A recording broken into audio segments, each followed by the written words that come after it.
नमस्ते सभी को, मैं हूँ सृष्टि। एक छोटा सा इशू हुआ है, आई होप कि वो ठीक हो जाए। वो ऐसा है कि आज सुबह ही अचानक कुछ काम करते करते, कुछ एडिटिंग करते करते मेरे जो फ़ोन का, मैं तो फ़ोन में रिकॉर्ड करती हूँ ना, उसका फ्रंट कैमरा काम करना बंद कर दिया है। तो मैं बैक कैमरा पे शूट कर रही हूँ, तो मैं आके बैठ रही थी, वो भी आ गया इसके अंदर। इसको मैं छांट के या तो निकालूंगी या फिर वैसे ही रहने दूंगी। देखते हैं कैसे क्या ठीक होता है। मेरे पास वैसे कुछ ऑल्टरनेटिव्स है कि मैं अपने मदर के या फादर के फ़ोन में रिकॉर्ड करके कर सकती हूँ, लेकिन फिर अपलोडिंग में ना इशू हो जाता है, फिर से एक फ़ोन से दूसरे फ़ोन में लो, ये वो। मुझे उस झंझट में नहीं पड़ना। उससे अच्छा है कि 1 सेकंड का वो या तो काट के फेंक दूँगी, अभी वो आ जाएगा। एनीवेज, तो हम आज भगवद गीता चैप्टर 3, जो कि कर्म योग हम कर रहे थे, उसके श्लोक नंबर 7 तक हमने कर लिया था। आज हम श्लोक नंबर 8 से कवर करने वाले हैं।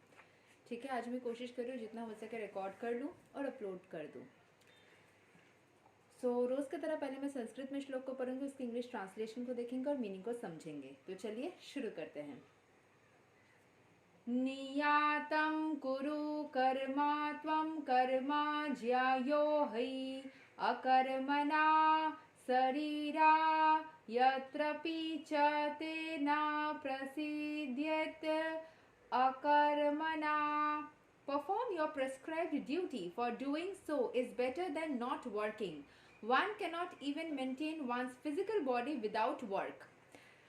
कर्म का ये योग पढ़ रहे हैं हम लोग। कर्म करने से जो फल की प्राप्ति की इच्छाएं रखते हैं हम, उसके परिवर्तित कुछ चीज़ें हम सीख रहे हैं कि हमें फल की इच्छा रखने से भी ज़्यादा कर्म को सही से करने की कोशिश करना चाहिए। जैसे कि एग्जाम्पल के तौर पे मेरा जो ये फ़ोन है, उसका जो फ्रंट कैमरा में थोड़ा इशू आया, तो उसके चलते अगर मैं दुखी हो जाती एंड मैं ऑल्टरनेटिव्स नहीं ढूंढती एंड मैं वीडियो रिकॉर्ड करना बंद कर देती, तब तो मैं वीडियो रिकॉर्ड ही नहीं कर पाती ना। मेरा रेगुलर वीडियो कैसे रिकॉर्ड होता? Obviously I would have options, पर मैंने कोशिश किया कि मेरा जितना हो सके वर्क इजीली हो जाए। एक जगह पे जहाँ पे मैं हमेशा रिकॉर्ड करती हूँ वहीं से हो जाए तो ईजी रहेगा। तो मैंने उस तरीके से प्लान किया। मैं बैक कैमरा पे शूट कर रही हूँ, मुझे नहीं पता मैं कैसे दिख रही हूँ, मैं अपने एक्सप्रेशंस देख पाती हूँ जनरली बोलते वक्त। आज वो नहीं हो रहा है, ठीक है, क्योंकि रोज़ करती हूँ तो अंदाजे से कर रही हूँ। आई होप कि सही हो रहा होगा। तो यहाँ पे जो बोला गया कि अपने प्रिस्क्राइब ड्यूटीज़ को करते जाइए, जैसे कि मैं अपने एकेडमी का सेटअप करने का जो मेरा प्लानिंग है वो बहुत पुराना है। मैं जब बहुत छोटी थी, जब मैं 5th स्टैंडर्ड में पढ़ती थी, तब मेरे फादर को लगा था कि एक एकेडमी खोल के उसमें पढ़ाना मेरे लिए सही रहेगा, जबकि मुझे वो बिल्कुल भी मन नहीं था। मुझे एक्चुअली बहुत सारे अलग अलग वर्सेटाइल चीज़ों के प्रति इंटरेस्ट था, जैसे कि बचपन में होता है। मुझे खुद ही ठीक से नहीं पता था कि मुझे क्या करना है। विथ टाइम आई लर्न कि मुझे सेल्फ एम्प्लॉयड ही रहना है, कहीं पे काम एक्सपीरियंस के लिए करना है। एंड जब मैं जॉब कर रही थी उस टाइम पे मुझे सही से पक्का समझ में आ गया कि हाँ, मुझे अपना पढ़ाने का एकेडमी का सेटअप करना ही है। जब मैं कॉलेज में थी तब से ही मैंने प्लानिंग स्टार्ट कर दिया था, और काम करते करते जितना मुझे थोड़ा थोड़ा चीज़ें सीखने को मिला, तो मैं और पक्की होती चली गई। मैंने फाइनली एक सेटअप ओपन किया। अभी उसमें मेरा कितना तरक्की होगा, क्या फल मिलेगा, कितने स्टूडेंट्स आएंगे, ये तो मुझे नहीं पता ना। मुझे तो सही से पब्लिसिटी, अपना काम का जो क्वालिटी, फिर कस्टमर फीडबैक, ये सारी चीज़ें जो होते हैं एक ब्रांड को बनाए रखने के लिए, एक सेटअप को कायम रखने के लिए, वो मुझे करना है। I have to maintain all my prescribe duties, have to perform on my prescribe duties. फिर इवेंचुअली अगर मुझे उसके परिवर्तित फल मिले या ना मिले, वो तो डिपेंड करता है कि कुछ कुछ चीज़ें सही से पूरे करने के बावजूद भी क्लिक कर जाता है, कुछ नहीं करता है।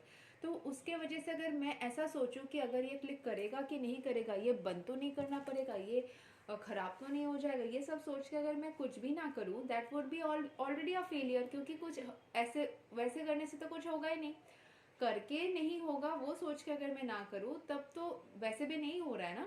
At least there is some chances कि मैं इतना दिन का अगर एक्सपीरियंस रख रही हूँ तो उसका थोड़ा यूज़ करके कोशिश करके देख लेते हैं क्या होता है। बाकी तो ईश्वर के हाथ में है। ऐसे कृष्णा खुद भी बोलते हैं कि कर्म करो, फल तो मुझे देना है, फल मेरे हाथ में है, वही तो टीचर है, वही तो प्रिंसिपल है, चेकिंग तो वही करेंगे ना। सो हमें अपने काम को जो है उस तरीके से करना है कि फल मिले या ना मिले, हमारा 100% हम देने की कोशिश करेंगे। यहाँ के एक्सप्लेनेशन को देख लेते हैं। There are many pseudo meditators who misinterpret themselves as belonging to high parentage and great professional men who falsely pose that they have sacrificed everything for the sake of advancement in spiritual life। बहुत सारे ऐसे ढोंगी होते हैं, ढोंगी बाबा, जो कि ऐसे दिखावा करते हैं कि वो स्पिरिचुअलिटी के लिए अपने सारा सब कुछ सैक्रिफाइस कर चुके हैं। Lord Krishna did not want Arjun to become a pretender. Rather, the Lord desired that Arjun perform his prescribed duties as set forth for Kshatriyas. Arjun was a householder and a military general, and therefore it was better for him to remain as such and perform his religious duties as prescribed for the householder Kshatriya. जो अर्जुन का profession था उस हिसाब से उसको जो कर्म करना था, कृष्ण भगवान चाहते थे कि वो वही कर्म सही से काम करे। ऐसा नहीं है कि उसको कुछ प्रिटेंड करना पड़े, उसको कुछ एक्स्ट्रा दिखावा करना पड़े कि वो कर रहा है जबकि मन से वो नहीं कर रहा है। बहुत सारा टाइम हम अपने सीनियर्स के सामने, अपने कलीग्स के सामने, हमारे को वर्कर्स के सामने हम ऐसा प्रिटेंड करते हैं कि हमें इस काम में तो बहुत मज़ा आ रहा है, जबकि अंदर से हम दुखी है। तो वो नहीं चाहते हैं कृष्ण भगवान। वो चाहते हैं कि जो भी काम में हमें मज़ा आता हो, जैसे कि love what you do what you love, जिस चीज़ में आपको मज़ा आता हो वही चीज़ आप मज़े से करते रहो। Such activities gradually cleanse the heart of the mundane man and free him for from material contamination. ऐसे जो मटेरियल कंटेमिनेशन में क्या है, जो स्ट्रेस है, डेस्परेशन है, टॉक्सिसिटी है, जो अलग अलग तरीके के डिजीजेस है, वो कैसे होते हैं? मन की बीमारी, मन की दुखी होने से ही ये सब चीज़ें की उत्पत्ति होती है, वो बढ़ता चला जाता है। तो मटेरियल ऐसे कंटेमिनेशन से अर्जुन को दूर रखना चाहते थे कृष्ण भगवान, उस तरीके से वो हमें भी संदेश दे रहे कि हमें भी इस तरीके से खुद को दूर रखना है। मटेरियल कंटामिनेशन से खुद को तभी दूर रख पाओगे जबकि आपका मन सुख से भरा रहेगा। जैसे ही मन में कोई भी एक तरीके की शंका आएगी ना, उससे ही सारे नेगेटिव चीज़ें मन में पैदा होने लगेंगे। मन की प्रसन्नता बनाए रखने के लिए आपको जो चीज़ अच्छा लगता है वो करने की ज़रूरत है। जो नहीं अच्छा लगता है उसको ज़बरदस्ती किसी के लिए या बस दिखावे के लिए मत करो, बस पेट चलाने के लिए मत करो। जो चीज़ में मज़ा आता है ना वही करो। जैसे कि मैं अपने जॉब में बहुत खुश थी, पर एक टाइम के बाद मुझे स्टैग्नेशन महसूस हो रहा था।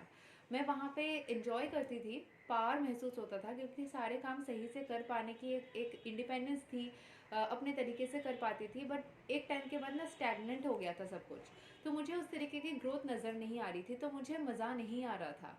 लेकिन लोगों को मैं जाकर नहीं बता सकती थी ना, अपने सीनियर्स को, कि मुझे यहाँ पे मज़ा नहीं आता है, मुझे यहाँ पे अच्छा नहीं लग रहा है। What I could do is I could leave that particular job and then do something which I actually wanted.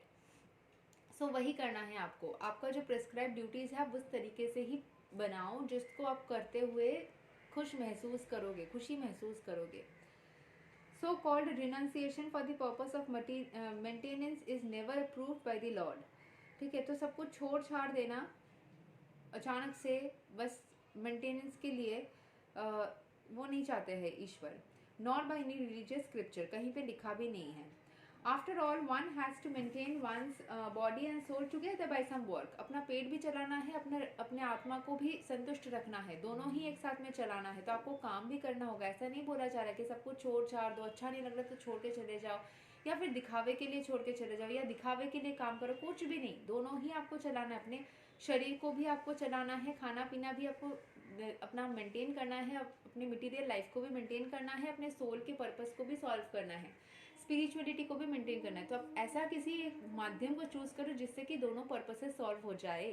ऐसा नहीं है कि कुछ भी अच्छा नहीं तो सब कुछ छोड़ के चले जाए, ऐसा भी नहीं कर सकते। फिर आपको खिलाएगा कौन? फिर तो रास्ते में बैठ के भिक्षा मांगनी होगी। वैसे तो जिंदगी किसी को भी अच्छा नहीं लगेगा।